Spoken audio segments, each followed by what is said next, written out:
The Zephyrian War Council had been laughing for cycles. Humans, General Vexitar clicked his mandibles in amusement. So wonderfully predictable. They charge forward, they retreat backward.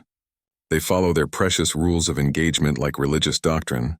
Even their veterans return from battle more cautious, more afraid. The assembled commanders of the Galactic Coalition nodded in agreement. Every species they'd encountered followed the same pattern. War veterans became careful, methodical, risk-averse. It was basic evolutionary psychology. Survivors survived because they learned to avoid danger. But General Vexitar had never studied human psychology. When the transport ships began landing on Terra Nova, the Zephyrians expected the same humans they'd been fighting for 3 years. Methodical, predictable, cautious. Instead, the first thing that caught their attention was the silence. Human veterans didn't march in formation. They didn't announce their presence with war cries or tactical communications. They simply appeared, like ghosts materializing from shadows that shouldn't have existed. Sergeant Maria Santos crouched in the ruins of New Geneva, watching the Zephyrian patrol through thermal imaging. Her squad of 8 surrounded the enemy position, but they weren't following any textbook maneuver. The textbooks were written by people who'd never seen their friends vaporized by plasma fire, never watched their commanding officers die because they followed proper protocol.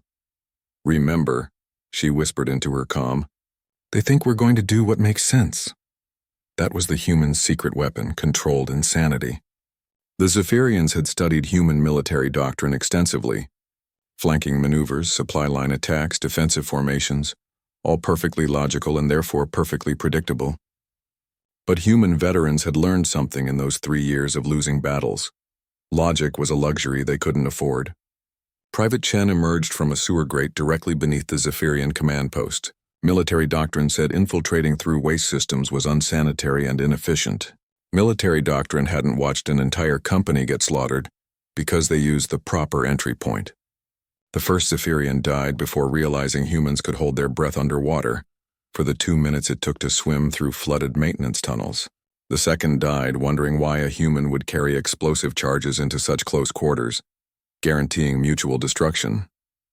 Chen didn't die because human veterans had learned to be creative about definitions. Mutual destruction only applied if you couldn't escape through routes the enemy deemed impossible. Across the battlefield, similar scenes played out with mechanical precision. Captain Rodriguez's unit didn't assault the fortified position. They collapsed the building next to it, using the debris as cover while firing from angles that no tactical manual would recommend. The Zephyrians returned fire at empty air while humans shot at them from positions that should have been structurally unsound. Lieutenant Harper's team didn't engage in the expected firefight. Instead, they used stolen Zephyrian communication equipment to broadcast false retreat orders.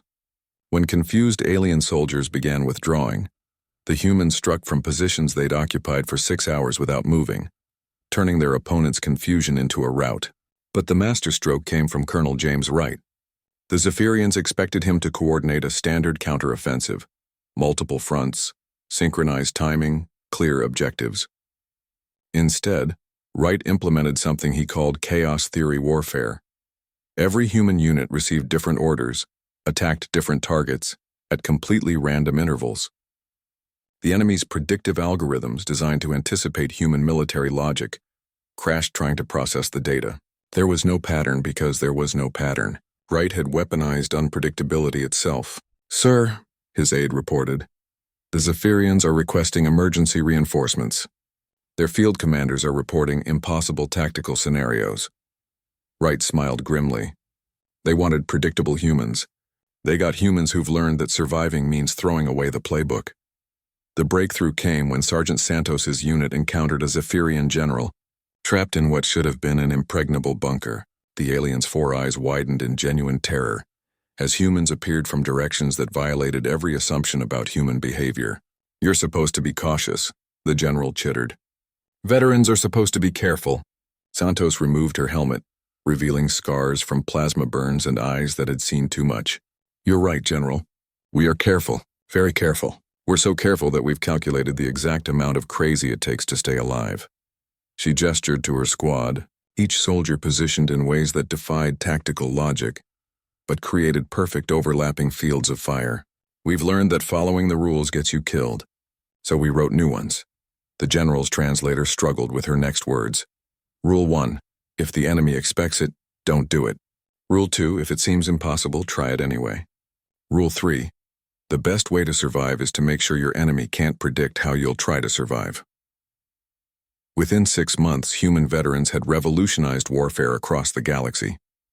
Military academies began teaching Santos Doctrine and Wright's Paradox.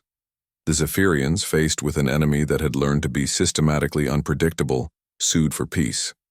But humans had learned something else during those years of war. Unpredictability was just another tool. As the treaties were signed, Colonel Wright was already training the next generation of soldiers. Remember, he told them, they'll expect us to be unpredictable now, so sometimes we'll do exactly what they expect. The key is making sure they never know which time it will be. The Zephyrians had been right about one thing. War did change human veterans. It just hadn't changed them the way anyone expected. In the end, that was the most human thing of all.